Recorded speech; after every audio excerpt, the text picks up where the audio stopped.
Hey, what was that name we said? Henry Winkler. Henry Winkler, the greatest in the world.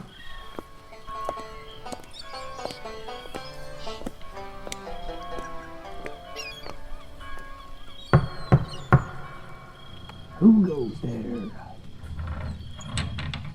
Oh, it's you. Come on in. Welcome to the Scumm Bar.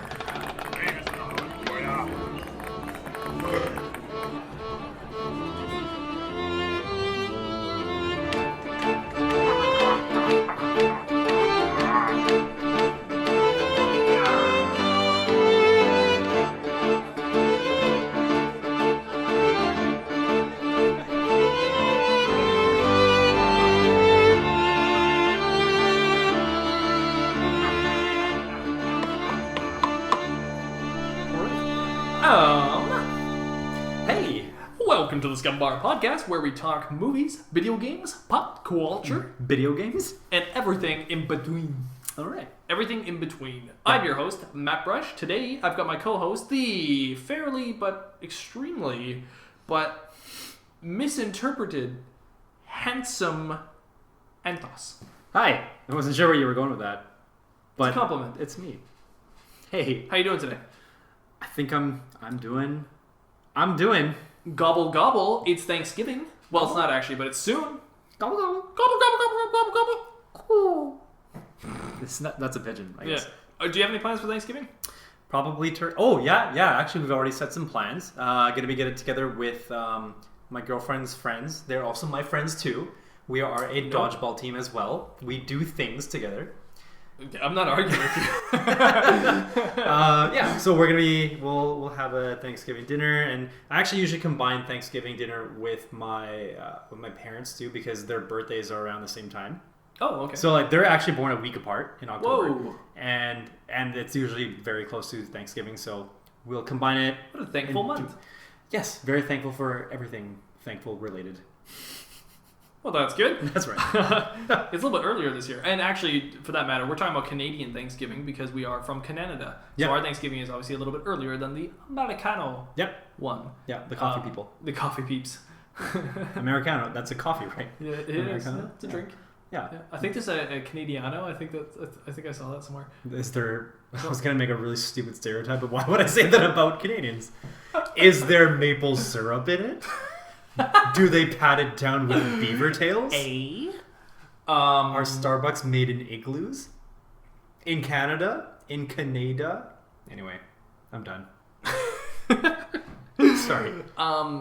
What was I gonna say? Oh, I like October because it has Thanksgiving and Halloween in it. Two of my favorite holidays. Because Halloween's not a holiday though. what, Thanksgiving? Halloween? Halloween is a holiday. It's a holiday? Well, I You see don't it have as a it. holiday. You don't have it. Oh, I get I what mean, you mean. it's not like I take it off work or anything. okay. No, but I mean, I I get love it. Halloween. It's a day. To me, Halloween is a huge holiday. It's really fun. I like to celebrate it. I love. I mean, I don't get to trick or treat anymore. Obviously, I can't wait till I have kids so I can trick or treat again. But right now, at least I get to scare kids who are trick or treating. Cool. And So you're that guy. I'm that guy. I also get to watch Halloween movies, which I have a guilty pleasure for. I definitely have a soft spot for Halloween films. Right, like I the can Land watch Before the Time. Exactly, The Land Before Time. Yeah. That's my favorite one. Every Yeah. Halloween. They're all dressed up as dinosaurs. Or The Karate Kid.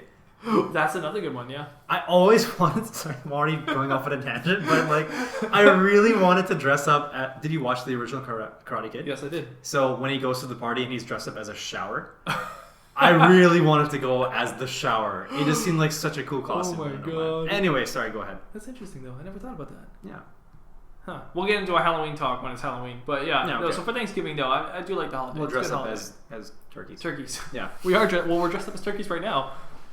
Obviously. Can't you see my feathers? Gobble gobble. Can't you see my little whatever that thing's called under their chin? Your throat sack? I don't know what it's. Throat sack. I don't know what It's it like, is. it's like a skin flap, a little chin flap. Oh, that's right. Yeah. Right. Yeah. That's my turkey noise. Okay. Gobble gobble. Let's get to the pirate joke. Yep. What did the ocean say to the pirate?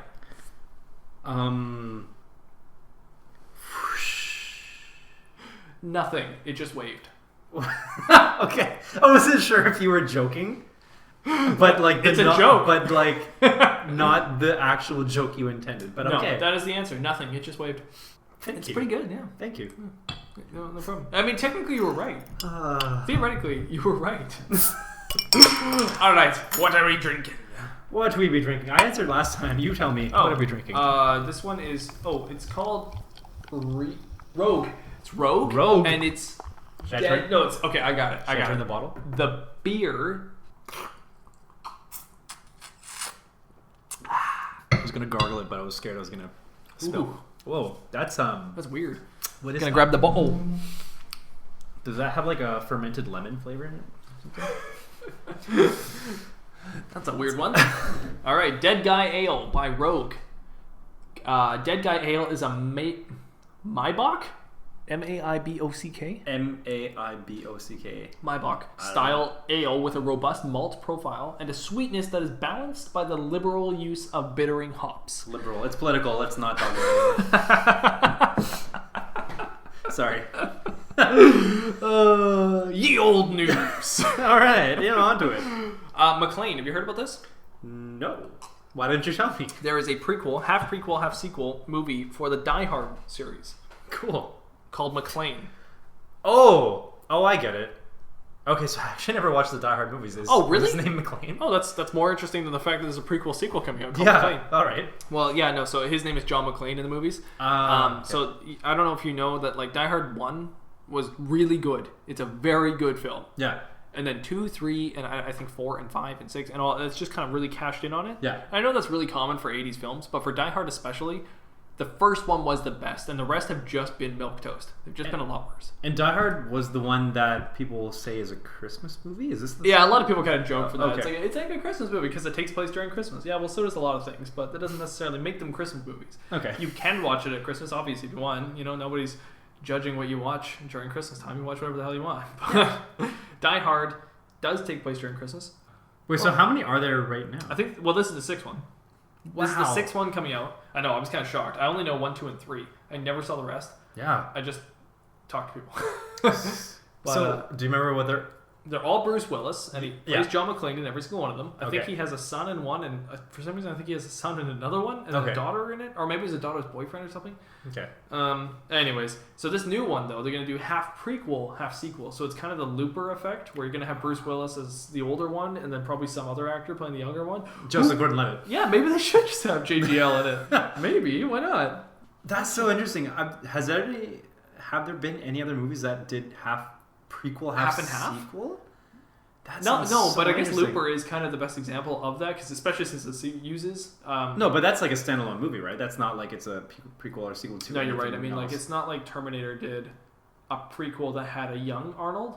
Well, they did kind of with a CGI Arnold, but it was based on Arnold. Yeah, they And did. it wasn't their an own actor stuff. that came in to play him. Wow, they just. Oh, that wait, fact no, alone I makes me wanna got watch a it. good one. X-Men, Days of Future Past. Different actor plays the younger version, and the older okay. one even meets the younger one, so that makes sense. Right. Yeah. I guess that's. Yeah, that is like a prequel sequel. But I Yeah. mean, like, is it? Jeez, I never would have interpreted it that way. I No, always I know. Because like they go back in the past. I don't interpret that as prequel. I just interpret that as we're learning about the previous events in a different way. Expanding the universe. Yeah. Well, that's when you get into the idea that the word prequel is kind of just dumb anyways. Okay. Sure. Because prequel implies things, it So doesn't don't use necessarily labels. mean anything. Okay. Gotcha. All right, moving on. We got the Joker movie images. Oh, did I show you these? Have I shown you these yet? No. Oh, okay. Well, we should look at that first. Wait, is the Joker Jared Leto or Leto or? So this is based on... Are you talking to the... Sorry. This is based on the Joaquin Phoenix Joker. Oh, okay. When was that a thing? I know. It's been talked about for a long time, and honestly, it's one of those news things that you kind of just disregard because DC has so many different... We're working on this. We're working on that. And you just kind of go, oh, well, I don't know. I don't really know if that's actually a thing. Well, Okay. this is a Martin Scorsese directed film Yeah. that stars Joaquin Phoenix playing the Joker. What other kind of stuff has he done? Martin Scorsese? Martin, yeah. Raging Bull, Goodfellas, Taxi Driver. What did you recently? Wolf of Wall Street recently. Oh, Big De Niro guy. cool. Okay, well, I'm looking forward to this. Leo guy, I guess. Yeah. Anyway, so Scorsese's an interesting director. He's very artistic, very stylistic. Yeah. Is that a word? I don't know. I think so. stylish. So this will probably be more in line with the Christopher Nolan kind of Dark Knight series. Ooh. But now we've got a Joker as the lead. Yeah. It's honestly not a bad idea. It's just it takes place in the past, and it's going to be very different compared to the Jokers we've known. It's going to be very different to the DC movies we've known. Joker origin story? I mean, we've never really seen that. I don't know if it's confirmed if it's origin, but here, let's look at the photo. So Yeah, okay. That's his origin. So it's not necessarily origin. So guys, everybody listening here, I'm on a site called Digital Spy looking at these photos. So if you want to watch them, just go to Digital Spy Joker Joaquin Phoenix photos. If not, I'm sure you can just type in Joaquin Phoenix Joker right now, and there's lots of these photos out here. We got a few photos showing the Joker in his weird costume. Yeah. It seems to be based on the Gacy serial killer clown costume. It looks a lot like it. Okay. He's got like the weird like blue triangles over his eyes and looks a little bit kind of like a kid's clown. Right. That's just like happens to be terrifying. Yeah. Yeah, so that's him there in the costume. He's wearing like kind of classic old school colors. It almost looks like the 50s Batman or 60s Batman. Yeah, right. Where it wasn't quite Cesar purple. Romero, I think was his name, played the Joker. Magenta or like burgundy. Yeah, it's oranges, it's really bright colors for his suit he's wearing. Yeah. What's funny is there's been a lot of other shots of him in his older costume, which seems to be pre-Joker. So, like you said earlier with an origin story, it might be that. Oh, that's I interesting. wonder if there's any shots on here. That makes him look. Those colors make him look more rustic or Italian. I don't know if it's just me. Rustic and Italian. Well, maybe that's what it is. I just want to see if we can get the older shots of his suit here. I can't even picture Joaquin Phoenix without the makeup. This is this is like a small trailer on it. The look he's got here, this is how Joaquin Phoenix looks in the movie, it seems, for some of the movie, if not a lot of it. Yeah, so that's kind of the look of the Joker in it. That's pre-makeup. Those flashes. Yeah. Oh, that's cool. Yeah. It's really weird, And hey? he's starting to smile. Yeah.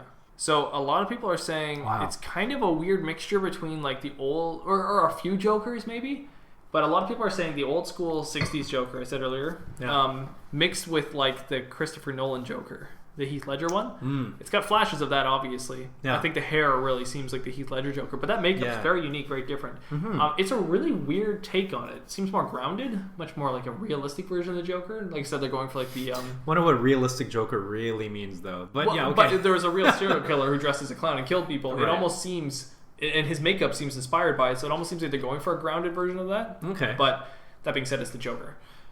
Wow. So who knows what that means, but I just thought that was pretty interesting. Yeah, that is really interesting. I didn't even know that you didn't know about the movie coming out, but yeah, so it's... I don't know when it comes out, but I think his name in it is Arthur Fleck. I think that's what Joker's name is, and I believe it's a joke, because his initials are A. Fleck, which makes... Or his initial is A, and then Fleck would be his last name, which is Affleck.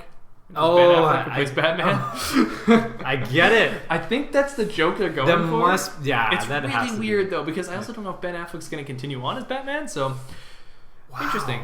I'm so intrigued. Yeah, it's a very weird thing going on, but that's what I got there. You got the Joker, and you got him doing his thing on the set. Thanks. Next on the docket, I've got the PlayStation 4. Ooh. I should say Sony PlayStation for that matter, is actually going to dip its toe in the water of cross-platform gaming. They haven't done this. They're very conservative on their ideas of any kind of mixing with other consoles at all. So when you're playing Fortnite, is a good example. If you're playing Fortnite, you won't be able to play against people on the Xbox One or on PC. Meanwhile, Xbox and PC are playing together, no problem at all. Sony just didn't want to mix with them, and they've had many different reasons why. Yeah. But they seem to be now saying, okay, they're going to go into a beta phase, and the beta phase is actually already going on right now.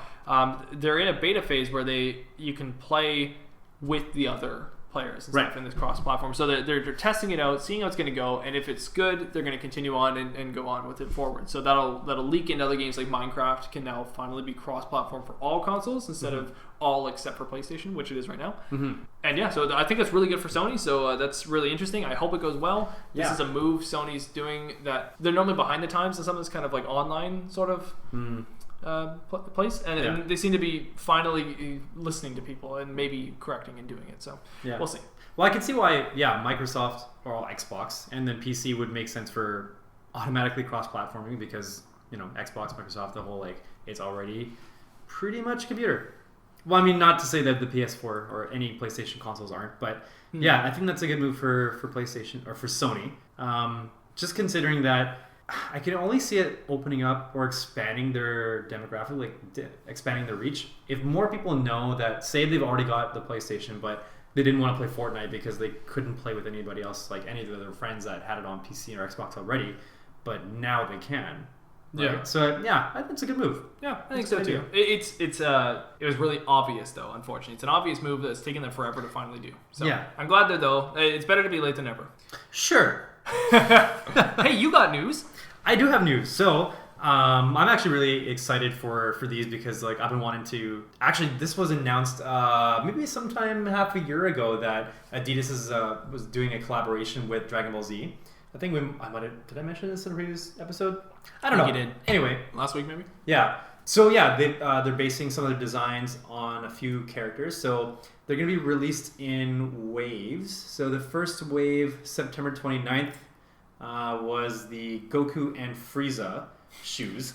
That's cool. Yeah, so they... Frieza! yeah, and then I think they haven't really talked about the next waves, but I think these are really cool. Although a lot of people are complaining that Adidas they're not utilizing their more popular shoes, but I don't feel like that's really necessary because I mean, like these shoes already, they're collaborations. They're meant to just be for you to admire like the art behind it anyway. I actually really like the one that the Goku is going to be on because it's got that more old school kind of. The shoe itself already has an old school design. Oh wow! And this so is like a whole new layer of shoe culture. It's here. yeah. I'm sorry. I probably It's interesting though. you may not know this about me, but I'm a bit of a shoe guy. I was so much more before. Okay. Nowadays it's more like surface level.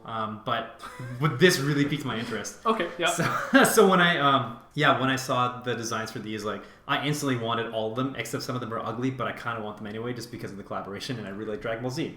All right. Anyway, so the Yeah. Goku one I find, the design of the shoe itself already has this old school kind of look, and so the fact that they're throwing on Goku's flavors, his colors, like this orange and blues, that just enhances this old school kind of design. And I think it's just like it's a really good fit.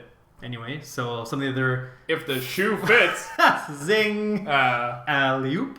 Anyway, but some of the other shoes that they're gonna introduce. So yeah, they've got the Goku, they've got Frieza. There'll be one for supposedly there'll be one for Gohan. I've seen some images where that Which wasn't version included. of Gohan? I believe Super Saiyan Gohan. So like the purple outfit with the blonde hair kind of Yeah, purple outfit. Teen Gohan, I guess? Yeah, the Teen Angst Gohan. Teen Angst. Yeah, and then there'll be Majin Buu, so big fat pink guy. Bibbidi Bobbidi Boo. Yep, that's the one.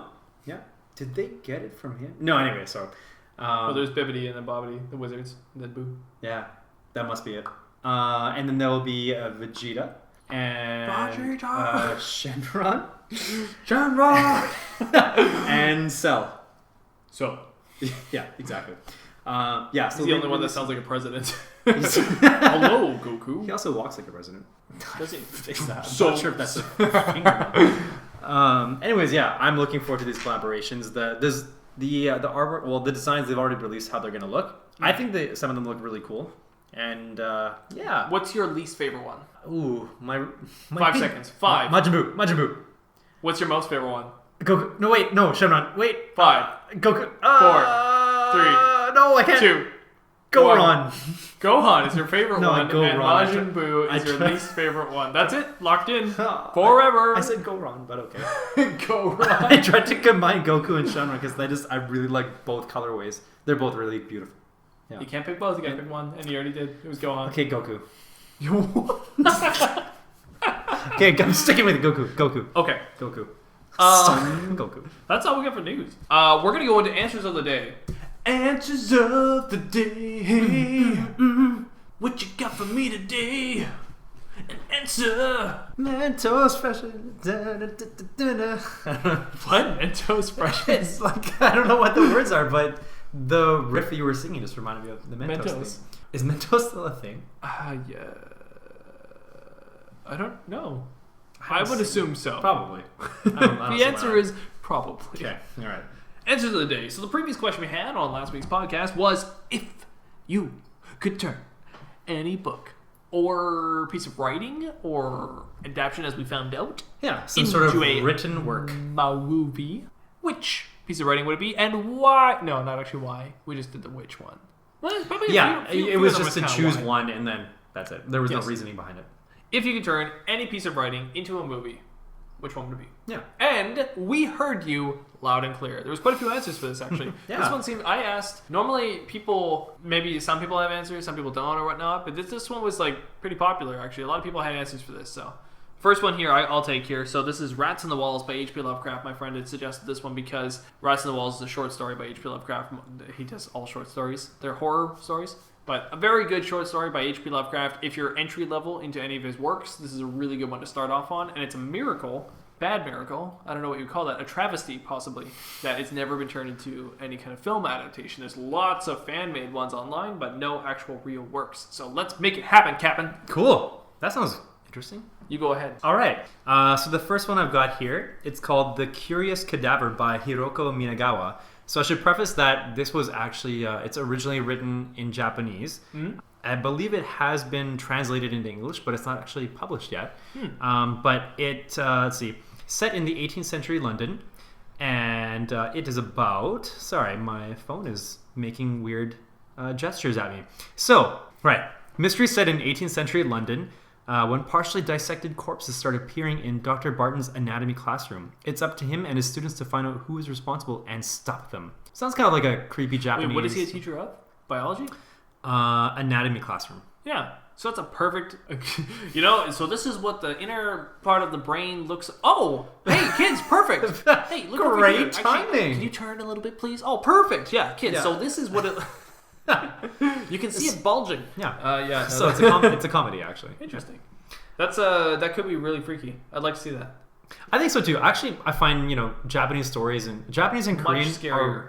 They really have a very fine way of making things really creepy and really getting to you. Who's that famous Japanese manga artist who does horror? He does. I don't know. Oh my god, I can't remember his name right now, but he does the Spiral series. I don't know if you heard of that one. No. I might have talked to you about that one. It's gonna say it's gonna come to me later. Of course it will. If anybody remembers what it is, but he does the Spiral series, and he does another one where there's fish that all grow legs. Every single fish in the water all grows legs and starts invading his town. Whoa! And it's just the way he does his art and his storytelling. It's so good. Cool. All his concepts are so simplistic, but freak everyone out. Here's a really quick one. There's a mountain where there's a bunch of holes, human-shaped holes in the mountain. Ooh. And every single person has a hole made for them. As soon as they see their hole, they instantly go into the hole. Something happens in your mind and it snaps as soon as it sees the hole, and you have to go in. No one knows what happens when you go in. That sounds... It's insane. So... It's so simple in the concept, and once you start to see it happen, you go, whoa. It's crazy. Anyways, I love that artist. Yeah, Japanese... Very good. That sounds really cool. Very good. Very good. I really like it. Okay. So the next one. I've seen this one in the store, actually. I read like a few lines here because it's so interesting. Yeah. So I'm actually the one that put this down because I would love to see this happen. Wow, this was a good question. So this one is William Shakespeare's Star Wars by Ian Dasher? Not William Shakespeare? No. Oh. No. It's his Star Wars. Wait, does that mean that we can add it into our collection for Shakespeare in a Bar? So I was going to mention that this wouldn't be a bad idea. We can try it out. So I've got an excerpt for those who are kind of skeptical, but maybe once I read this, it'll help you. Do it up. So this is, I think you'll recognize the scene when I read it out. So Obi-Wan, nay, thou dost not need to see his papers. Trooper 4, nay, we do not need to see his papers. Obi-Wan, true it is, that these are not the droids for which thou searchest. Trooper 3, aye, these are not the droids for which we search. Obi-Wan, and now, the lad may go his merry way. Trooper 3, good lad, I prithee, go thy merry way. Obi-Wan, now get thee hence. Trooper 4, now get thee hence, go hence. So that... I love it so much. I'm assuming you know where that scene is taken from. Yeah, of course. Right? Yeah. So, I don't know, just like that alone, I want to read the rest of it, and I want to watch it happen. I want to watch it live. It just sounds so... Actually, yeah, watching a live play of this would be great. I'm kind of thinking, something's brewing in my head right now. It'd be really interesting if we did this like as a podcast. As like an episode. Just one. We got a bunch of people, and we just did an episode of it. Wow. Just saying, plant the seed early. Yeah. Get it done. Copyright. We're doing it. Nobody else can do it. This will be done by the Scumm Bar. Thank you. Yeah. All Goodbye. right. Good night. Yep. That's it. Go. Get it done. Record. Just hit record. I don't care. So the next one is called Desolate Era. I'm not sure if I'm pronouncing that right, but it's from Wuxia World. That wasn't right. Okay. What was it? I'm not gonna tell you. Okay, I'll figure it out one day.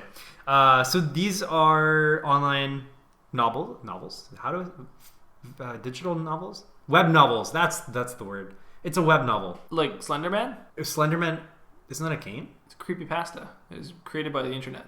So it was a novel? It was like a short story created by people throughout the internet. It was more passed along through people in the internet until eventually it kind of became the story it was. That's why I kind of love it. It was passed along by so many people that became a story in the end. And then became a game after. Well, yeah, the games are based on the story of Slenderman. Slenderman was a mythical person created by the story. Oh, cool. Yeah. Okay. Anyway, sorry. It was in a sense, it's like a web novel. Creepypastas are like web novels online that are scary ones. But okay. You did say creepypasta. Yeah, right? The term creepypasta, I believe, comes from copy-paste, which then became copy-pasta, which then became creepypasta when it's horror-based. I believe. I think that's the whole origin of that, but I don't know if that's exactly right, but it's around that. And it's the idea of just like the same story kind of being told over and over again.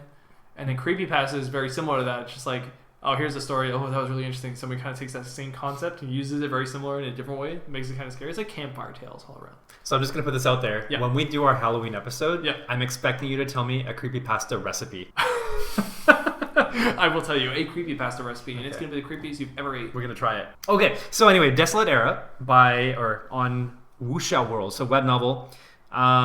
It's kind of cool. This is actually, I believe it's a Chinese novel that is translated in English. So just basically takes place around this person who dies as a teenager from I'm not sure what reasons, but then is then I guess reincarnated or rebirthed into this new world or new life amongst other immortals and other people who have died and come back to life. But now he's I think there are just these other monsters and other things that he's trying to overcome in that world now. So it's about that journey, and apparently the era he is in is quite desolate. And Smaug is there. Smaug. Yeah, Smaug. The desolate era of Smaug. Yeah, that's the one. Interesting. All right, well, that could be good. Yeah, especially if Benedict Cumberbatch comes in and plays Smaug. Sorry, a little bit addicted to that name right now. To Smaug or Smaug? Benedict Cumberbatch. Oh, both. Benedict eggs Cumberbatch field. Tupperware. Yep. Tupperware. Okay. What? Tupperware? Tupperware. Cumberbatch. Tupperware. Henry Winkler. Irish Wrinkler. Anyway, next is yours. Oh no, this is. Oh, you're right. It is. The Name of the Wind. This is actually a really popular series. Okay. The Name of the Wind and Wise Man's Fear. They're part of the... why can't I remember the series right now? I can't remember the name of the series at this moment, but that's fine. It doesn't necessarily matter. The Name of the Wind is the first book. And it's by the author Patrick Rothfuss. I actually went through both the audiobook of The Name of the Wind and then the sequel, Wise Man's Fear. Everyone's kind of waiting for the third official trilogy book to come out. It's really good. It's a fantasy series. It reminds me a lot of Lord of the Rings. There's a lot of potential there. It kind of stars more of a magician than it does an actual like Aragorn type figure. It's more like the Gandalf almost, but less like a wise old sage and more like a young up and coming wizard. So magic plays a huge role in it, but it's also really like weirdly analytical, sort of Game of Thronesy with finance and political hierarchies a little bit. And it's very, very interesting, but it's got the typical heroic journey story arcs to it that make it probably a really good movie series or a terrible movie series, as we saw with Aragon. Like Aragon was a movie that could have been good and then did not turn out good. I didn't watch that one. Yeah, could have been good, but it didn't turn out good. And then Game of Thrones could have been a great movie, but ended up being an amazing TV show. Right? So maybe The Name of the Wind could be a great HBO show as well. And that's the reason why I wrote this. It was actually a friend of mine that suggested this, but it's funny, I didn't even know that friend liked The Name of the Wind. And I love that book. So, I mean, when I heard that, I was like, oh, yes! What's really funny is I think that some movie studio has the rights to the movie. Oh. And then, it's not HBO, but it's like AMC has the rights to the TV show. And then there's a video game company that has the rights to the video game. But nobody's doing anything with these IPs yet. So they just purchased it so that nobody else can do it. Exactly. So the IP has been purchased by somebody. And it says they're in the works. But it says a movie's being made, a TV show's being made, and a video game's being made. But none of this is happening. So for all we know, we're going to look back on this, The Name of the Wind by Patrick Rothfuss, and we're going to go, oh yeah, that wasn't a movie at that time. And now it's everything. And now it's, remember when it flopped? Yeah. That's probably what we'll say. Remember that terrible movie that came out starring, Who would it be starring? Someone young but getting older. Tom Holland. Tom Holland. Something I I'm bet thinking. you that's what it'll be. It'll be a Tom Holland, and the movie will flop. Watch. This is going to be a YouTube clip in years from now. They're going to be like, he called it. Sorry, Tom. I'm probably so off. Anyways, continue. Next one is yours. Okay, so next one, Until You're Mine by Samantha Hayes. So let's see. I'm not familiar with this one, but Claudia seems to have the perfect life.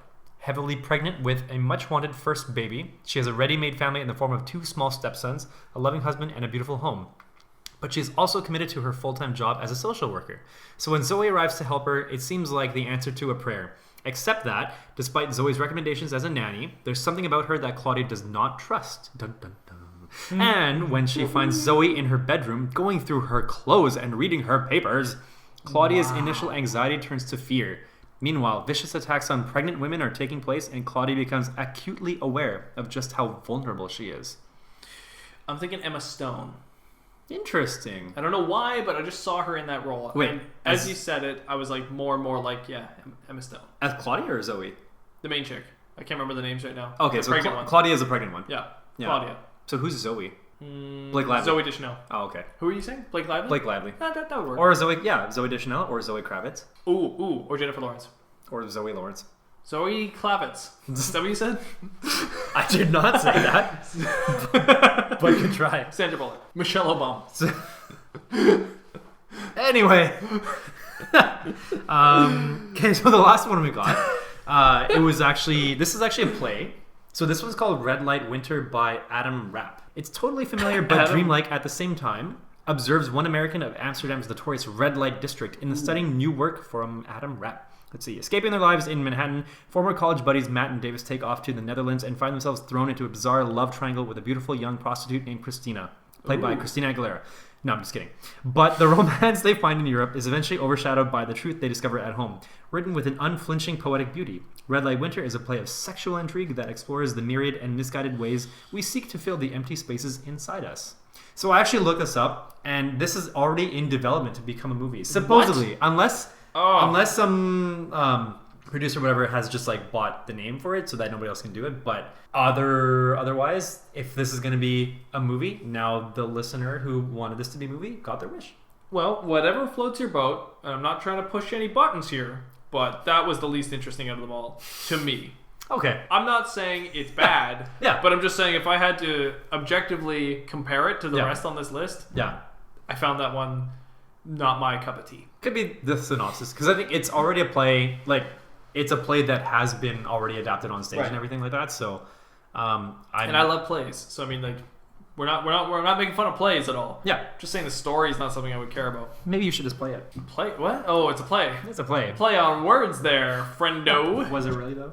Yeah. Okay. Yeah, it was. Moving on. Topic number 1. That's mine. Actually, do we have to... Oh, no, we don't. No, we do not. Are you sure? Let me just say, we appreciate that you guys answer these questions we give you. Oh, because this is nice. It's kind of fun to be able to go through what you guys have with your answers. It's nice to mull on these little questions we pose for you. Yeah. That, and actually, it does make me think a lot more. Yep. It's like when I hear about books that other people are reading, because I'm really interested in reading whatever books are available. Like I go to chapters and I just look at that table with Heather's picks, and I want to read all of them. But then I've got no basis to form based on if anybody has read it before, other than the critics that have said stuff like on the books, but they're generally the same. You know what I mean? So this book was great. Yeah, Stephen King. This book was excellent. Stephen King. Yeah, this had a character that drew my attention. Stephen King. So yeah. Anyway, so when I hear that friends of ours are reading these books that they're interested in, it makes me want to read it, and it also makes me think, hey, that's kind of cool. They're into these kind of books. Yeah. I'll learn a little bit more about them too. So I appreciate that. I think this question alone too was really it was a broad question, and we got a lot of answers for it. And I think that tells me that this can either be a topic one day, or we should pose this question again over time. I don't think we should just stop with this one. This is an interesting one to bring up, because I think no matter what, there'll always be things that could be adapted into film. Mm-hmm. Maybe we should broaden it up even more then later, and make it a question again in the future. Yeah, or even reverse it. Like, what movies would you like to see as a book? Because That's not bad. There are original movies that would make good books. Yeah. Actually, that's interesting. Yeah. Name one. I can't. Well, that's fine. Okay. Nay. So name a... Well, I'm going to do this now. You put the challenge up. Can you name one? I can't. So I can't wait, actually name one. You're saying name a movie that has already been adapted to a book? Or name No, one that could be... Name a movie that should be adapted to a book that hasn't been already. Okay, so Martian was a book, right? Yeah, Martian was book first, then movie. That was actually an example of one of the best movies I've ever seen based on a book. Oh, really? In the sense of... No, I shouldn't say that. What I mean by that is one of the best movies I've ever seen to bring the book to movie form. Because I feel like they brought a lot of the text visually. Yeah. They told a lot of the text really quickly with visuals instead of having to do every single part. Okay. That being said, did they do it all perfect? No, but they did quite a bit of it. Yeah. Much better than I've seen with other adaptations. So I could say potentially the Harry Potter movies were good adaptations of the books. I think they stuck to a lot of the core concepts and a lot of the events that really made the whole storyline flow really well. I agree and disagree. Okay. Strongly. I strongly sit on that pole in the middle between agree and disagree. Sure, yeah. Because I think Harry was done very well, but I do think a lot of the side characters get totally cast aside. Yeah. Especially Hermione and Ron. I'm sorry, but it just makes me angry. Yeah. I just have to say it real quick. Going through those books again multiple times actually in the last few years. Yeah. I got really addicted to it once again. Yeah. I just feel like there was so much more to Hermione's character that wasn't explored more in the film. She's still in there. She still has her motivations. Obviously, we are nitpicking slightly here, but I just feel like the core concept of what Hermione should be was not fully explored, and same with Ron. And we're not talking script, really. I think this comes down to maybe acting or just running out of time to be able to show. I think it's running out everything. of time, actually. Yeah. I know what you mean, because there are some things about Ron and Hermione, and I can picture some stuff about Hermione. This will be for another topic, but yeah. I agree. Delve deep into this. I agree with what you're saying. Yeah. The other one I was going to mention was Ready Player One. Oh, I know. So I've got two sides to this. Okay. One, I really hate how they adapted it, but two, I thought they did a really good job of making what they could do. Of making this concept a movie. I thought they did really well. Each of the quests that they had to undergo to find the keys were all completely different movie to book. And so that totally bothered me.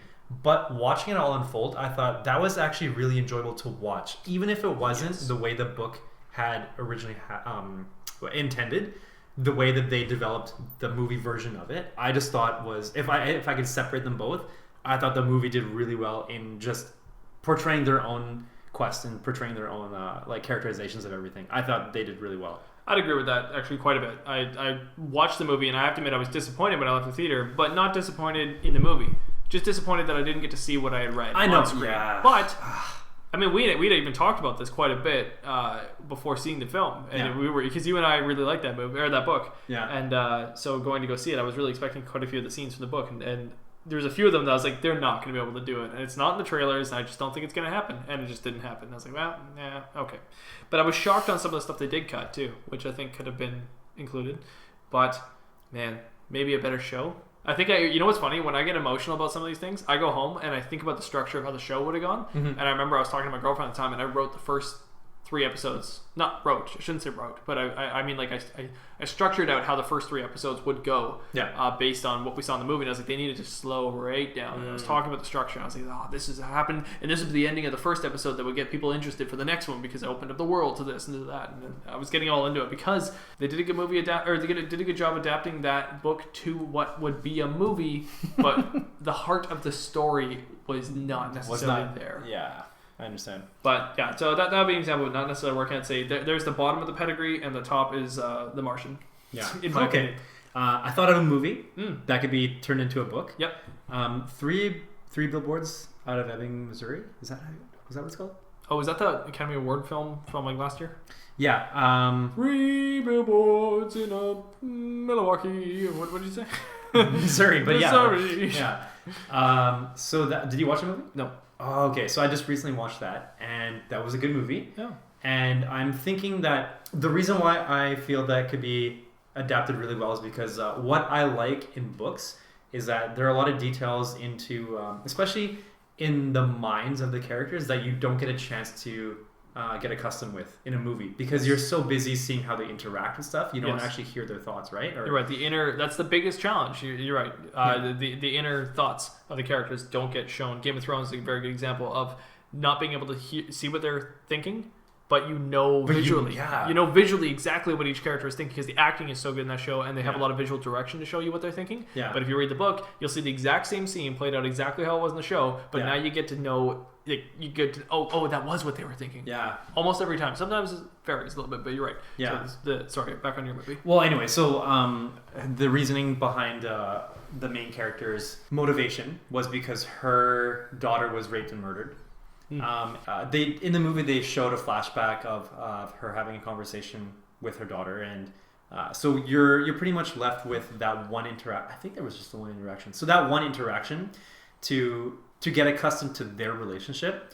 But I feel like if they had more time to actually go into like more on their lives growing up together, like as a family, like it's, without trying to spoil too many things, but yeah, so husband, wife, 2 kids, and then some other characters get involved later. But anyway, so getting a chance to see more of their background growing up before that last conversation that they have, I think there's so much more that we can uncover and give us a lot more time to really feel for those characters. Not that we don't already with the movies, but I think you're always gonna, I don't know, I feel like you're always gonna wonder like what more could happen.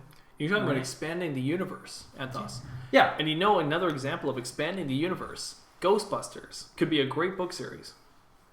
If you expanded the universe. Yeah. Yeah. I'm going to leave you on that thought. 3 billboards in Milwaukee and Ghostbusters. Interesting. Yep, they're the same. Ghostbusters out of Ebbing, Missouri. If you really break it down to brass tacks, they're the exact same. Nebraska, yeah. Nebraska. If you go to Nebraska, You break it down there. if you break down the ghosts in Nebraska, to a molecular level, yep, you will notice that those atoms are the exact same. Exactly the same. All right. Moving on. Cool. That was the red light winter. Oh, I get it. Red light winter. Does that make you like it more? No, but I get it. I went to the red light district. It wasn't all that cracked out. Is that in Amsterdam? Where is it again? It's in Amsterdam. Yeah, okay. It's in Amsterdam. Is it bright? It wasn't nighttime. Okay. It was in the middle of the day. Maybe that's why it was. I didn't. When I say I've been to the red light district, I mean I walked by it, where the red light district is. Did I experience the red light district? No, not at all. Not at all. Okay. So should I really have an opinion on it? No. But I guess I just want to say, hey, I've been there. Okay. Anyways, let's get into your topic. Great. Topic. All right. So I had a conversation with somebody, a few people recently, and we were just talking about how nowadays, there were so many things that are integrated specifically digitally. And we talked about how kids, or I think some kids and youth that they knew, were getting all of their news from digital sources, and mainly ones that are just like temporary. So like Snapchat or Instagram stories. So I'm wondering, how far could that really go? What other options could there be? Like, could there be a better way for kids and youth to actually get their news? Considering people can still get the newspaper, but I feel like that's more like the parents of the households, the people who are used to getting those papers. They're the ones that are actively still reading it because it's part of their routine. Right. But I feel like the kids and youth, their routine may not necessarily be like sitting down, having a coffee and reading a newspaper before they go off to work. Right. It's like, in the middle of class or in between class or just like after school, rather than doing their homework, they're on their phone and they're like, hey, Snapchat, let's see what's going on with some celebrities and going on or whatever. Yeah. So I thought that it's interesting for me because I didn't grow up going to my phone and looking at that for news, or going to social media and looking at that for news. Social media for me was always connecting with friends. It was always just for like the leisure activity. Right. Reconnecting. But the fact that social media is also utilized for, you use it for so many different things, but people, kids, youth, whoever now uses it for their news source, that I feel like changes the whole dynamic of what social media really is. But anyway, the topic is really just that. I think I want to, first, before I really talk too much on the topic, I just want to establish, so if you use like Facebook, does that count in this digital news thing? Like if you use like social media? Any social media. Okay, so social media in general is counting as this digital source? Yeah, although I did hear from the grapevine that Facebook is kind of phased out for the generation after us. Like we're the ones, like we're still using Facebook more actively than barely. Sure, yeah. But yeah, we can talk about any social media. Okay, because Okay, so then my next clarification is when we mean news, Yeah. like what do we mean by news, and also when we talk about better ways of getting news, what's the content we're trying to get? Like what do we need more of? What do we need less of? Like I'm trying to understand, I guess, what's important, what's not important. You mentioned celebrities. Yeah. Obviously, I'm sure politics is involved in this. There's also cultural things. There could be global warnings of catastrophes. Everything is all kind of wrapped up into it. But what like everything is news, so it kind of depends. It kind of depends what matters, right, and what doesn't matter. And I'm not actually necessarily asking you. I'm just kind of posing this as a question. Yeah. What is important for news? Because if I look at my own life, have I ever read a newspaper? No. I think I've definitely never read a newspaper cover to cover. Yeah. I was born in 91, so for me, newspapers not a big deal. Magazines, the cover, maybe some articles when I was younger, going through them for news. That's about it. For me, the internet has almost always been my source of news. But as far as news goes, when did I start listening to news the way I listen to news now? Yeah. That happened recently, not when I was a kid. When I was a kid, all I looked at, I looked at Smash Bros. Information when Brawl was just in development. Smash Bros. Brawl was in development. This is in high school. I would look at the new updates coming out, and I would look at, they're going to add this block, or this character's going to have this moveset, and all of a sudden that was, to me, daily news. I was always looking at that at all times. Younger than that, like you said, social media. Friends were just who you hung out with, who you talked to. And yeah, maybe I'd hear a rumor from somebody about something. Did you know tornadoes happen a lot in Kansas? Yeah, I saw in Wizard of Oz. Oh, cool. Yeah, that might have been my news, right? Like for me, I didn't get content really back then. I also didn't really watch news. My parents would, but I wouldn't really hang. I didn't care. I wasn't interested in it at all. Yeah. So I would actually argue kind of the opposite. I guess is that now that news is so to the point where if I care, I can definitely look into something quite heavily, to the point where I don't even know if what I'm reading anymore makes any sense because I've got all these different sides of things and I don't know what's right, what's wrong. What's motivated to be something else and what's not. So I almost feel like there's too much news. I don't know. But then again, I do like that if I'm interested in something, I can look into it. But okay, so let me just say, personally, I use just digital sources for my news. I don't read newspapers. I don't listen to the radio for news. Yeah, that's arguably digital as well. And that's not really. I don't even know if that'd be argued digital or not. I don't watch cable news at all in any shape or form. Yeah. But I listen to podcasts for almost all my news. Then I use Reddit for other forms of news. And very rarely, but Twitter, what's trending on Twitter. Okay. I never use Facebook. But that's it. That's what I use for news. And I feel like I'm up to date on all the newest news in every facet of that. Well, maybe not every facet, but I usually know science and technology. I usually know politics. I usually know global issues that could be happening around the world. I try to stay up with all of it as much as whatever I'm interested in. I try to stay up with it as much as I can. And then obviously video games, pop culture, music, TV shows, all that kind of stuff. I try to stay up as much as I can as well. And again, that comes down to podcasts usually for those kinds of things. So that would all be digital in my mind. Sure. I think I'm just realizing now. I think I've just gone on a whole tangent. I didn't really realize. Well, no, I think it's totally fine. I mean, you kind of just I guess you sort of like answered it in a roundabout way anyway, because the way that we're able to get our news sources, it's a lot more under our control. Right. I feel like it's more flexible to when and where we want to get it, if that makes sense. Because like if you have all these platforms, say you're scrolling through Instagram. Actually, that's probably like the worst. No, actually no, because you can follow like news stations and whatever, like CNN and things like that, and you'll still see what they're posting. And Twitter, the same thing. Like if you can have notifications for when they have a new tweet, so then you can follow along with, what kind of like sparked news thing is happening right now. And so maybe we did cover that topic. I mean, I just brought it up as it was. I just thought it was like really fascinating because it's not that it's not. Yeah. It's just, does it matter? And maybe it doesn't. Is news an issue? Yeah. Is more news an issue? Probably not. You can be annoyed by it, or you can be happy about it. It really depends on what you're looking for and what you're not looking for. But I don't know. I think maybe what I find really interesting about it is that it kind of changes what I'm accustomed to seeing as the daily routine. So when I did mention earlier, my mom and my dad actually would be the ones that I would see When I wake up, I go downstairs and I see them. They're both reading the paper or like whichever section of the paper that they want to read while they're having their coffee, having their breakfast. But I'm thinking now, like, oh, what's the future going to be like? Well, I mean, obviously they're just going to be on their phones. But what's the difference between reading that paper and listening to a podcast from the same people doing maybe not necessarily the same view, maybe a different point of view, but about the same news? And that's where you get to, are you listening to beliefs or are you listening to opinions or are you listening to actual factual news? I guess that's where it matters, right? Are you saying dinosaurs are extinct? Headline, breaking news, dinosaurs are extinct. Are still extinct. Or are you listening to a podcast about somebody saying dinosaurs may be extinct? Wow.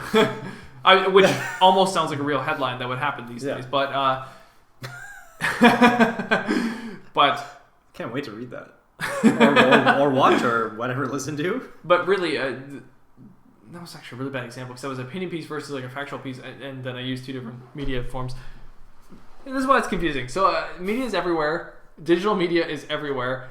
I guess I guess the bigger question is it an issue that content, news content, or content in general, is being moved onto other platforms? Yeah. And I think this is a conversation we've already had and probably will have in the future as well. Just because I think a lot of people do tend to get a little bit freaked out about this kinds of stuff.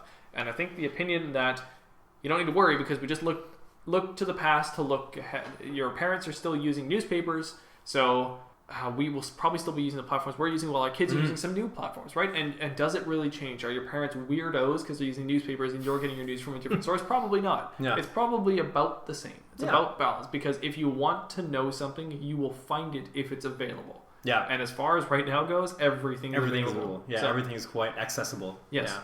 So, I think that's a good wrap-up of what I was trying to say earlier. Me too. Hashtag me too. We'll go with that. Okay. But not a bad topic. I'm definitely not saying it's a bad topic at all. It's really thought-provoking. Okay, sure. I think I just left it really open-ended. Yeah, which is fine. Yeah. Do you know what time it is? It's lunchtime? No. It is the podcast spinner time. Ooh. That's not at all what it's called. We called it the Wheel of Scum. Wheel of Scum. Wait, did we? No, we didn't actually really. No. Okay. You called it that last time. Did I call it the Wheel of Scum? The Wheel of Scum. That's exactly what you called it. Oh, okay. It was called the Scumm Bar Spinner, but you called it the Wheel of Scum. So I'm going to go with that. Okay. All right, Anth0z, why don't you spin the Wheel of Scum? All right. Click. Round and round and round it goes. When it will stop, everyone knows. I was actually going to say that because it's just different than what we're... Yeah. I like to be opposite. And then I just didn't... Yeah. Oh, that's so funny, though. That's where my brain went to. Yeah. Oh, it's still spinning. Hey, look.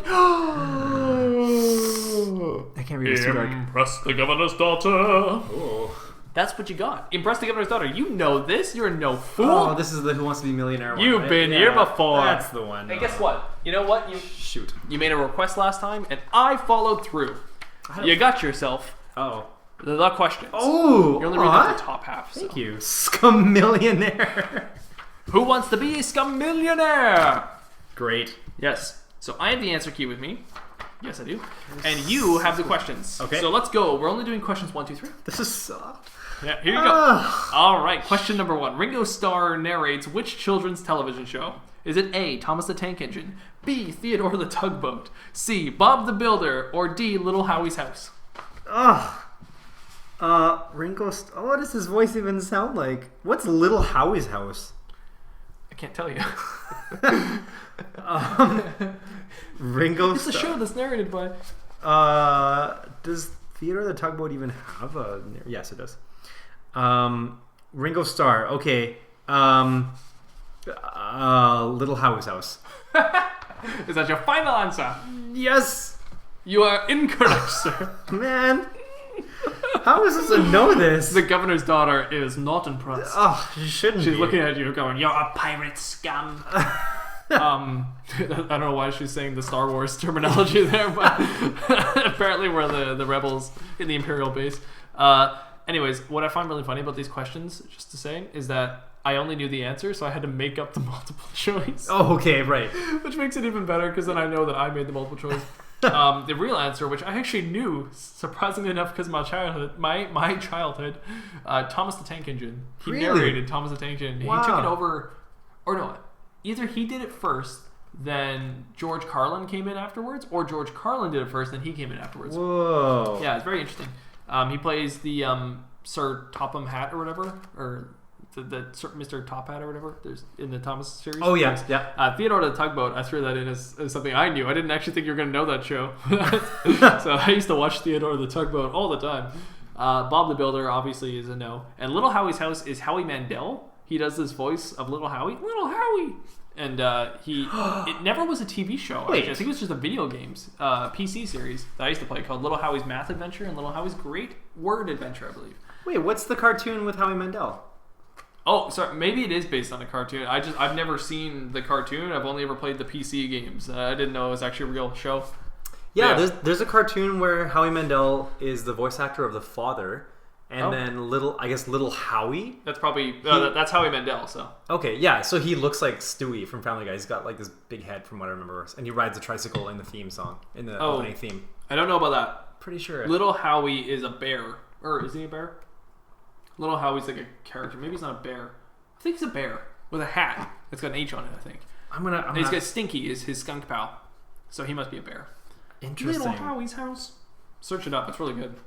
He's a good voice actor. Weirdly enough, Howie Mandel. Deal or no deal?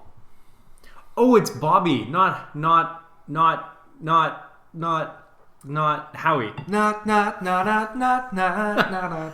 Oh, sorry, Bobby's World. Bobby's World. That's not the show I was saying. I was saying Little Howie's. Yes, okay, thank you. No problem. All right. Okay. Which country set up the world's first chemistry lab in 1650? Oh. 1650. Isn't that crazy? That's a question that makes you ask more questions. Were all these countries even a country? Which country set up the world's first chemistry lab in 1650? Ugh. Is it A, Japan, B, Scotland, C, the Netherlands, or D, England? B, Scotland. Final answer. Final answer. Why would you say Scotland? I don't know. I don't know.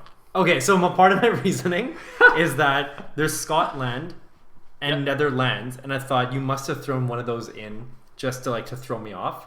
Interesting. But I thought it'd be really cool if it was Japan, but to me that seemed like too cliche. That's really funny. When I built these, I was actually doing it based on history. I thought those were the four kind of countries that were on the forefront of inventions. So in my mind, those would be known for either old school ways of inventing things or on the forefront of inventing new things. So Japan would have been more an example of an old school way, but of new age technology, but old school. Okay. While Scotland, England, Netherlands were definitely progressing during 1650, progressing and going further. Actually, during 1650, Japan was probably a bad call. But anyways, the answer is the Netherlands. Oh! See, you did throw me off with the land. The Dutch. I wanted to say Netherlands, but I'm like, no, I don't know if they were... Especially in the 1650s, the Dutch were doing quite a bit of stuff. They were building up a huge society. Go Dutch. Go Dutch people. Go Dutch people. Okay, this next one I better get right. What is Dick Grayson better known as? Is it A, the Joker, B, Black Adam, C, Robin, D, Lurch? Lurch from... Oh, is that from Addams Family? That's Lurch, isn't it? What is Dick Grayson better known as? Okay. C, Robin. Robin. C, Robin final is answer. Your final answer. Yes. And it's also correct. I think that's the first one I've ever gotten correct. Dick Grayson was better known as Robin. No, you got a few correct on last time we did this. I don't think I did. I think you got the first one right. I'm pretty sure I didn't. I'm very sure I did not get anything right. I thought you did, but maybe not. But yeah, Lurch is from Addams Family, right? Yeah, he is. Yeah, okay. The thing is, I wrote Joker, and I was like, oh, crap. I was thinking Batman people, right? I was like, I can't just write all Batman people, or else they're just going to get it right away. But then again, Dick Grayson's also really well known as Robin, so I was like, it's probably already going to be. But then I was like, I'll throw in Joker. Maybe it's like, if you know it really well, maybe Joker will trip you up. Yeah. And that's where Black Adam, another superhero character. And I was like, I need to get out of the Marvel or DC superheroes. Just so comics. So I was like, so you threw in Lurch. I don't know why Lurch came to mind from Addams Family, but he did. You were probably thinking Frankenstein from DC, and you thought, oh, I better switch it up and not be DC. So let's get Lurch. in DC? Frankenstein, yeah. Isn't he? Frankenstein? Yeah. Pretty sure he is. When and where? Is he a Batman villain? Or, sorry, well, it's not Frankenstein, but it's Frankenstein's monster is in DC. Okay. Where? Where? When and where? Pretty sure it's not Marvel. Yeah, it is DC. Unless he's got like a different name. He might be named something else, but he's the embodiment of Frankenstein's monster. So Weird. I did not know this. He has a sword, and he fights with... What? Yeah, he's got a sword. Oh, man. That does injustice to DC, and it does injustice to Frankenstein's monster. Frankenstein in general. Man, Dr. Frankenstein, that'd be really interesting. Mixing, that's another topic for another time. Yeah. Mixing the old school movie monsters into comic book sagas. I mean, we've already talked about trying to recreate a movie monster series, but man, what if you blended the two? Yeah. For that matter, throw Godzilla in there too. Get them all. Ooh, and Mecha Barbra Streisand. No, not Mecha Barbra Streisand. Not today, sir. All right. I say not today. Fine. Tomorrow. Sure. That's fine. Okay. Next topic. Yep. On the docket. Wait. Oh, okay. We're not doing 406. Okay. Wait, what? Oh, there were 3 more questions, but... No, that's what I'm saying. Sorry. Oh, I need to take this away from you. Okay. We're only doing the top 3. Well... It's only 3. Well, then. Those games aren't supposed to take forever. Fine. Wait. Yep. Did you enjoy Scum Millionaire this time? Yeah, going right. Oh, somebody wants to keep playing. I'm at least 30% happier than I was last time I played. Interesting. So this question... Yes? Topic Yes. I wanted to bring up is something I was thinking about the other day. I was singing the song, not I Can Show You the World. I was singing the song A Whole New World. A Whole New World. Oh yeah, Because that is I Can Show You the World. You're right. Yeah. I was singing the song Kiss the Girl. You Got a Friend in Me. Go the Distance. Is that what it's called? Ooh, Hercules. Yeah. I am on my way. That's a good song. I can go the distance. That song I was singing. And I was thinking, I love Hercules. Okay. And I remember being a kid, and I remember my favorite Disney movies being, at the time, which is kind of funny, was Cinderella. Was my favorite Disney movie for a long time there. Okay. I really enjoyed Cinderella. I was really into Cinderella. I was really into Snow White. Yep. Wait, was 101 Dalmatians Disney? That was Disney. Yeah, okay. The live action and the cartoon. Sorry. was a live action. So I guess let me just get into my. I don't even think I said my topic here. Actually, let's get into that first before I do all this. Disney animated films directed at kids, and the motivations kind of behind the movies they make and towards the kids in general. So I want to kind of just break this down in a certain way to where my mind was going, and then see how you think about it. Okay. So I was thinking about how does Disney come up with their animated films, and how do they direct it towards a certain audience? Because usually the films, in my opinion, are directed towards a specific type of kid. Mm-hmm. But they make them in a way that has that Disney magic that everyone can connect with that one character. But they're usually telling a story about a character that should connect with more of an audience than others. It's like a target audience. Okay. But when you look at their classic films, like I did when I was like 6, like really young, movies like Snow White, I loved Snow White. I thought it was so good. It was one of the best. And then Cinderella, I would watch Cinderella, and I don't know what it was about Cinderella, but I really, really liked that movie. I'd watch it on repeat just over and over and over and over again. And then Little Mermaid comes out. And Little Mermaid is fantastic. And I was watching this movie, it was so good, and blah, blah, blah. Loved it. Hercules comes out. And there was something different about Hercules, and I didn't know what it was. And I was just a kid. It was I don't know what age I was when I had Hercules, but remember those old VHS cases, and they had the white plastic on them? Yeah. Yep. It was really sharp, too. That plastic could get really sharp. Yeah, and then you pop open the VHS, and you put it in the thing, you rewind it because you'd already watched it. Eats it. Yeah. So Hercules, come on, I am on my way. I used to love it so much. Did you always like preset the tape so that as soon as you press play, he was singing that song? No. Okay. No, my favorite scene as a kid was when he was fighting the Hydra kind of beast. He was cutting the heads off, and it would keep coming. Yeah, and they multiply. Yes. There was something about that movie that was different than my love of like Cinderella or of Little Mermaid, and I couldn't really figure out what it was. I think what it was. Well, the animation was actually a little different too, yeah. But the character name. Oh, you're right. The spelling. No, but I think what I was looking back on, I think it's because it was directed towards boys. Hercules is obviously a universal film that anybody can watch and still enjoy. Yeah. But I think when they made that film, they were thinking we need to make more of a boy's figure to look at. So they were making a heroic hero that was being a hero, starting from a weak person, didn't really know where he was supposed to be in this world. Then he gets a direction, and then boom, now he's becoming the hero by strong force of will. Yeah. And I really connected with the story. I loved it. I thought that was great. What's really funny, I guess what I'm just trying to say is that, so my favorite one was Cinderella by far. I really liked Cinderella, and then Hercules came along, and I loved Hercules, and that became my new favorite. Obviously, when you're a kid, gender doesn't matter at all. I wasn't caring about one being, like, I didn't care that Cinderella was a girl at all. I connected with Cinderella. I thought she was, I could vicariously live through Cinderella in the movie, and then when Hercules came out, that was the character, because it made more sense to me almost, maybe as I grew up, I guess. And looking back on it, I just find it so funny that I didn't care at all about the genders, but then one just connected more over time. So I guess here's my question to you now. So Okay. what do you think motivates that targeting towards kids, and maybe also what was your personal favorite Disney films from like late 80s, 90s, around that time, of just like animated films? I just wanted to get kind of your own opinions, and maybe we can match in that same area, the same arena of animated films we liked. So let's see. So one of the questions was, what was one of my favorite Disney movies when I was growing up? Let's start with that, actually. So what was maybe a few of them that you really enjoyed? I have a feeling you liked Aladdin. I did, but I wouldn't put that in my top like 3 or so. As at least thinking back now, that wasn't one of the ones that I watched over and over again. I think Little Mermaid actually was one that I watched quite a bit. I definitely watched that one a lot too. Yeah. Another one, so 101 Dalmatians. I know I watched that a ton. Okay. What are some other Disney movies?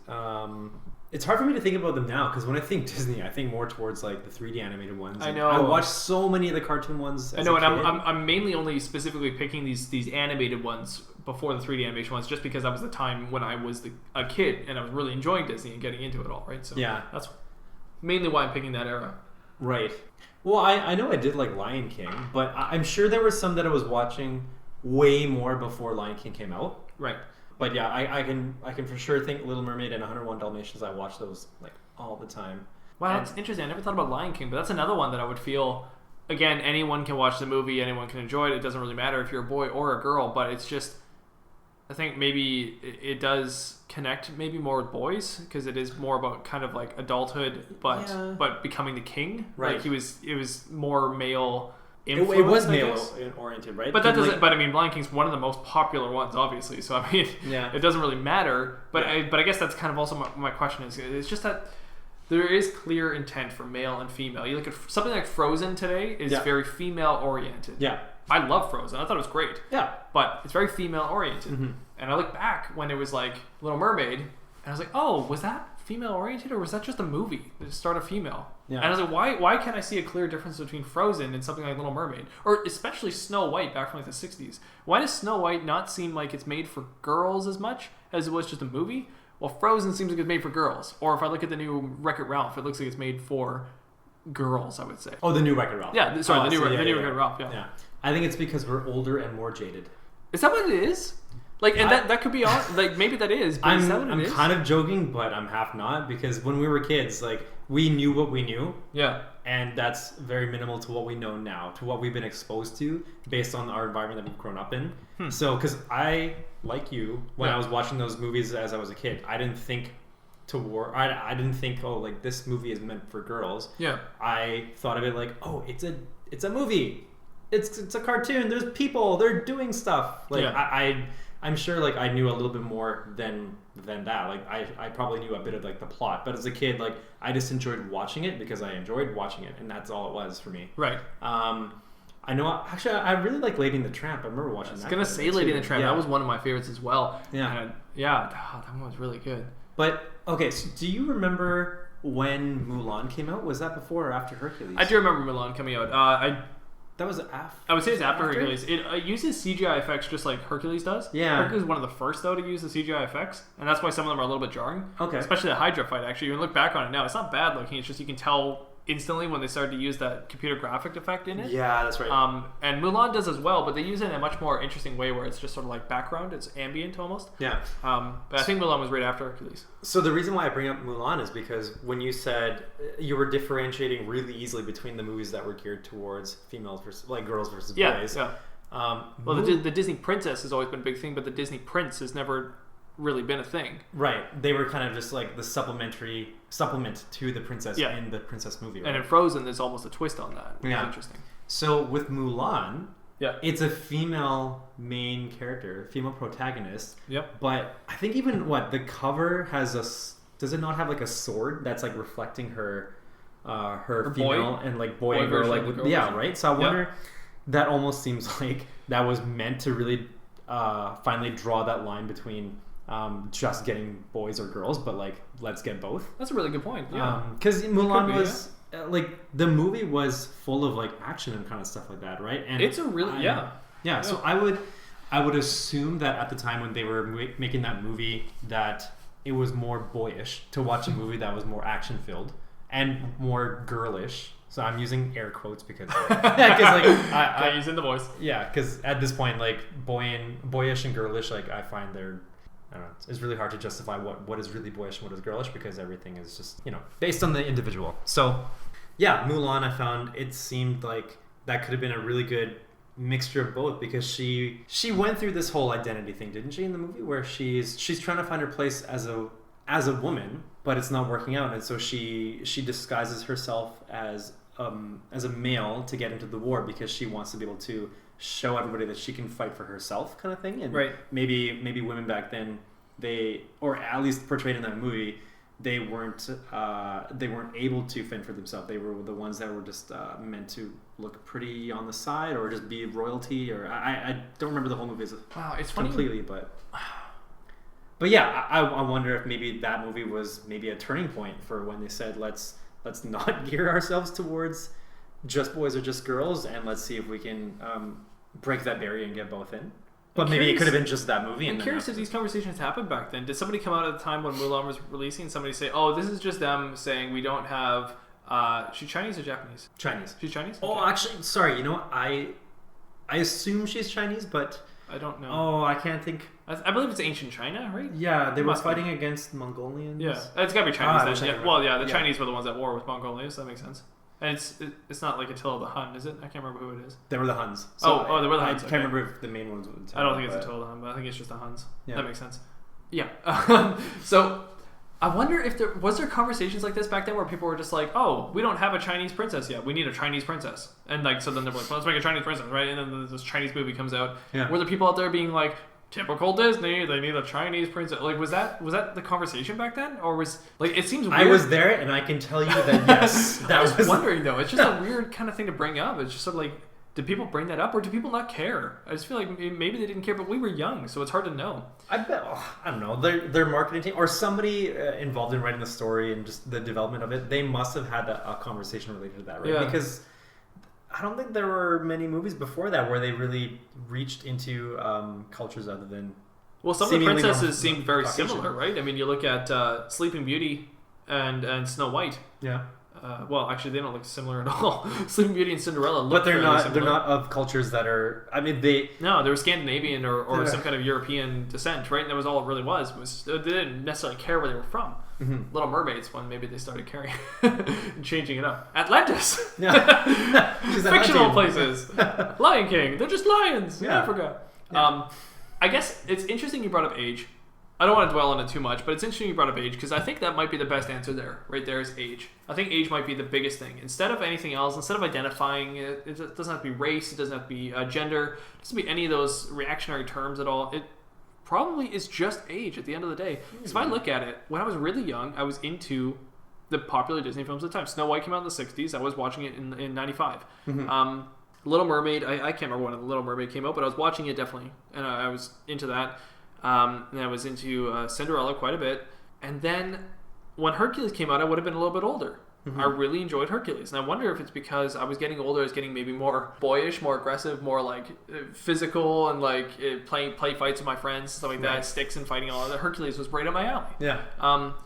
And it's what's really funny and interesting is when Mulan came out, I didn't watch Mulan. Okay. I actually never saw Mulan until recently. I watched it with my girlfriend. Wow. It was one of her favorites. She's a year younger than me, and it was one of her favorite movies. Cool. And so we watched it, and I was like, this is great. I was like, this is really good. Yeah. I was like, but for some reason as a kid, I think I saw it once and didn't really care much for it. Okay. Which is really weird. It just didn't connect with me. Yeah. But Quasimodo, The Hunchback of Notre Dame, that connected with me. Okay. You know, I actually never watched that movie. I know, that's one that's not popular with many people, but I watched that one quite a bit. And then I know there was a significant moment. I would actually probably say around the release of Mulan is when I stopped watching Disney cartoons at that time. Okay. I couldn't name you the ones that came out after that because I started watching like probably more like live action. Like Lord of the Rings was 2001. Oh yeah. Wait, was it 2001? 2002, 2003 I want to say. Okay. It was Lord of the Rings 1, 2, 3. Yeah. Or Fellowship, Two Towers, and Return of the King. Yeah. And I know those movies changed me for sure. I felt like I grew up watching those movies. Like I feel like I really changed. Mm-hmm. When I was talking about play fights with my friends, after Lord of the Rings, that changed everything. I mean, I already told a story on this podcast about naming a stick Strider. Like it was a big deal for me, right? Yeah. And I think age, like you said, age is a big factor there. And I think as I got older, maybe I cared a lot more about the fights, the wars, all that cool stuff. I was getting into Troy was releasing at that time, and then I was getting really into all that kind of stuff. So that's probably the best answer there. It was just age. Yeah. And so I guess that's why I wanted to bring it up. It was something that came up in my mind, and I was just like, weird. Were these movies pointed at genders at all, or is that just something I'm thinking of right now? Well, I don't doubt that they must have had some target in the beginning. I mean, from what we've learned about marketing, like when you're gonna make a product, you want to know who you're gonna market it out to. Yeah. And so that way you can actually fine tune it that is marketable for that demographic. So yeah, I mean, if they made a whole bunch of Disney princess movies to begin with, maybe they already knew that they had more of a girl following. Yeah. Well, I not that I can really say, but that's my guess. Wait, the Great Mouse Detective, was that a Disney movie? I want to say yes. I think it is. Can I look it up on my phone? Sure, go for it. Okay, cool. Yeah. Because if that was probably one of my most favorite Disney movies ever. That was a good one. I remember that one. Great. It's Disney. Yes. Nice. I like that one. Yeah. So the Great Mouse Detective, because that was just like the mouse adaptation or mouse interpretation of Sherlock. Yes. And I watched that all the time. I burned through that VHS, and that was just my favorite. That's my top. What do you think makes you gravitate towards those things? I guess that's kind of the question. I think it's timing. Okay, I was gonna actually mention, because you said, you agreed that age is what maybe really defines whether we.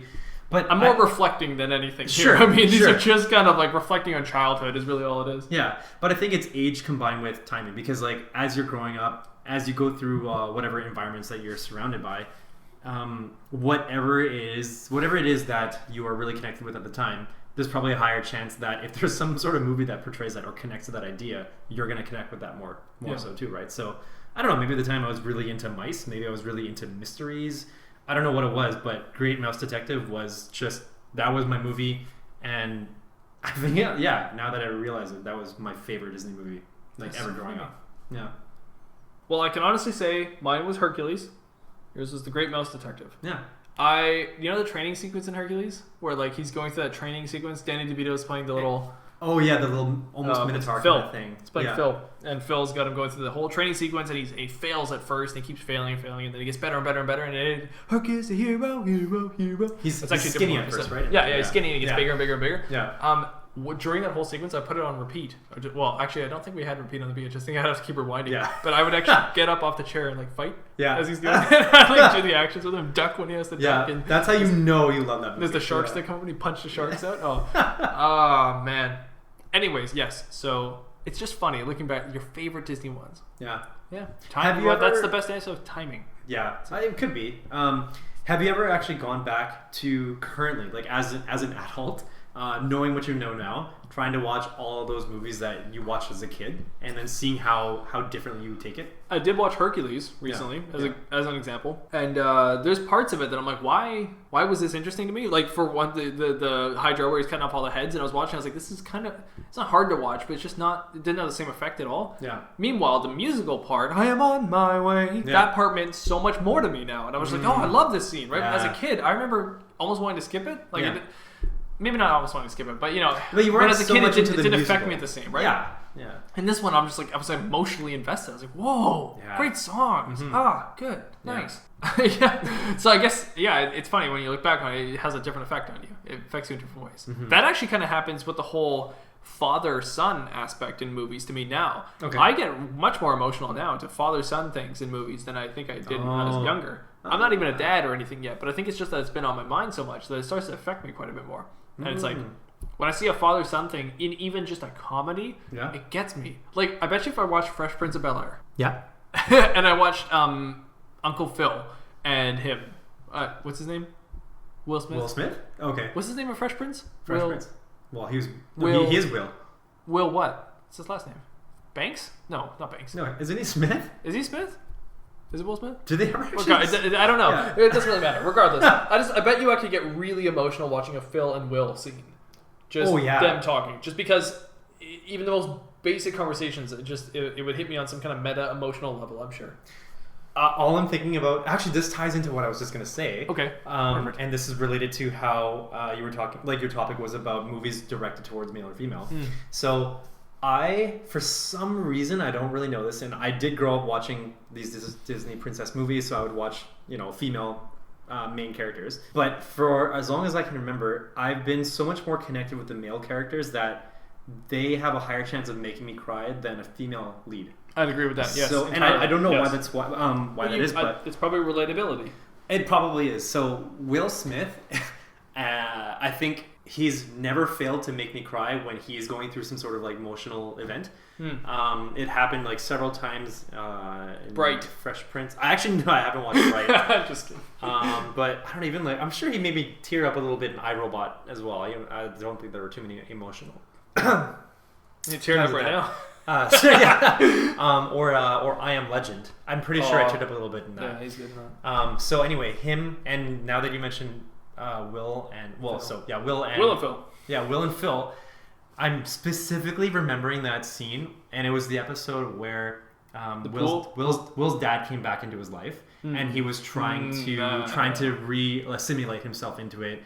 And then in the end, he's getting Will all hyped up because they're going to go on this like fishing trip or whatever. They're going to go on a trip together. And then he's getting really excited, and Will's like, oh, it's really going to happen. He's not going to leave me this time. And then his dad leaves. Yeah. He actually tells Uncle Phil that like, no, I got to go. Something came up. I can't be here. So he doesn't say bye to, I think he doesn't say bye to Will. Oh, no. I think he does. And Will's just like, yeah, no, I get it. That's fine. But he's kind of just shrugging it off, right? So his dad leaves. And it's just Will with Phil. Will and Phil. They're left in the living room, and they're, Phil's trying to console him, but Will's just like, he's kind of trying to play that tough guy. Like, no, like it's fine. Like I grew up without him. Like I'll be fine. Like he wasn't at my graduation. I'll be fine. He wasn't at my first. Starts escalating it more and more. And he's really getting into it. And he gets to this point where it's like, why doesn't he want me? And he's yelling at Phil at that moment. Yeah, he's kind of just so emotional. It's coming out. So emotional. I mean, did you send that to me recently, or I don't know if I did. I'm sure. I don't know if you sent it to me or saw it on Reddit, but that was making the rounds very recently. It's a good scene. I watched it. I was like, such a good scene. My god! Even talking about it, I'm feeling. The I know. That was an amazing scene. Yeah. It's something really real and raw about that, Yeah. Definitely. Yeah. Thank you, Will. Happy birthday. Happy belated birthday. Yeah. It was your birthday on the 25th of September. 25th of September. Yeah, so that's interesting. Let's just cap it at the point that while I do think timing was mostly why I chose the movies I chose as a child, and you most likely as well chose the movies you chose as a child, we have to admit there was a sense of relatability with the male characters that we watched in those movies. Must have been.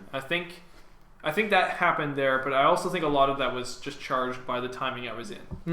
Thank God Hercules came out when it did, because I loved that movie. It was a good movie. Yeah, and if I was too old at the time, it probably wouldn't have affected me at all. I mean, if I saw it now, if it just released now, it wouldn't mean all that much. But thank God it released when it did, because that movie was great. And then thank God Lord of the Rings released when it did, because that really amped you up. Talk about becoming a teen and then becoming an adult. That's what happened to me. That was good. I think I grew a beard right after I watched Fellowship of the Ring. So.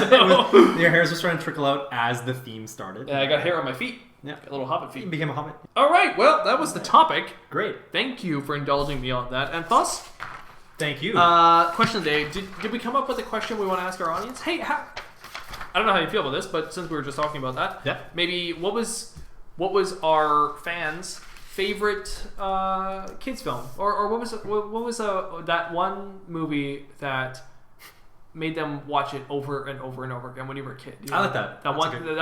Like it doesn't. Maybe it's not even your favorite film. Maybe it's your comfort film. That one that you just always kept watching. Ooh. My girlfriend wouldn't say Shrek is her favorite movie, but she says that Shrek is her comfort movie. Okay. If she's sick, she watches Shrek. So that's like the one you can always put on, and no matter what, it's good. So what maybe we pose that one. Interesting. Yeah. Okay. Let's pose that one. All right, that's the question we're gonna pose. Yeah. Posed. Well, that is the end of our podcast. Our podcast. Where can the audience find you, Anth0z? Twitter at Anth0z1. That is ANTH0Z1. Thanos1. Thanos1. I feel like I'm obligated to make this account now. Thanos1. Thanos1 what? Thanos1 everything. Thanos won life. Thanos won the Infinity War. If you'd like to find us, you can find us at the Scumm Bar Podcast at gmail.com. If you would like to find me individually, much better than Anth0z. Mattbrush Gaming at Twitter or Mattbrush Gaming on YouTube, where I also post the podcast on YouTube under my Mattbrush Gaming handle. Your handle? My handle, Yeah. which is Mattbrush Gaming. Yeah. So that's about all of that. Cool. Please leave us a comment or review on your podcast platform, however you're listening to this. And if you cannot find this, please know that you can find this on any platform available, because we're on everything. We're everywhere. There's fridges coming out that have our podcast pre-installed in the fridge. Yes, it is true. That's not a button for an ice dispenser. Yeah. That is the Scumm Bar dispenser. You just like... Cup goes, hits the lever. We just start talking, hey, Anth0z! Damn it. Thanks for pushing that That's the button. wrong one. I do that every time. These new fridges, they don't make them like they used to. Yeah. Also, we might be running down your street near you, in a neighborhood near you, just yelling our podcast to you, physically. Throwing scum. Throwing scum, I hope not. Thank you so much for listening. This has been the Scumm Bar Podcast. This just in, breaking news, Anth0z. Mattbrush, the news. Well, Okay. we drank a lot of beer. We did drink a lot of beer. That again was Dead Guy Ale Rogue. I give it 2 stars. What's this out of 5? I guess this is the most typical. Up to you. However you want it. 2 out of 3, 2 out of 5, 2 out of 10, 2 out of 100. I'll give it 3. I give it that X. So I'll probably go with you. 2 stars, but they get that extra 1 star for creativity. There was that. That's true. The label was nice. There was but also that flavor in there was that toffee thing, that fermented lemon, was different. I don't think it actually has fermented lemon. That's just you. Whisk. Cur. Glasses. Focals, like bifocals. Muskox. Marmalade. Nixon. Jill. I'm not sure why. Olive. Garden. Mug. Hard. Forehead. I don't know why. Mascara. Mammoth. Tail. Spin. Ooh. Narcotics. Narcos. Berry. Cherry. Larry. Harry. Fairy. Dairy. Query. Hi.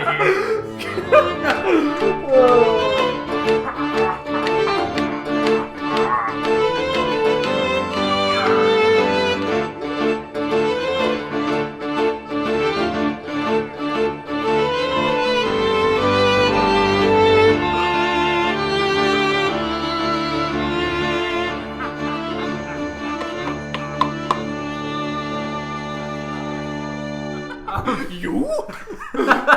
You too?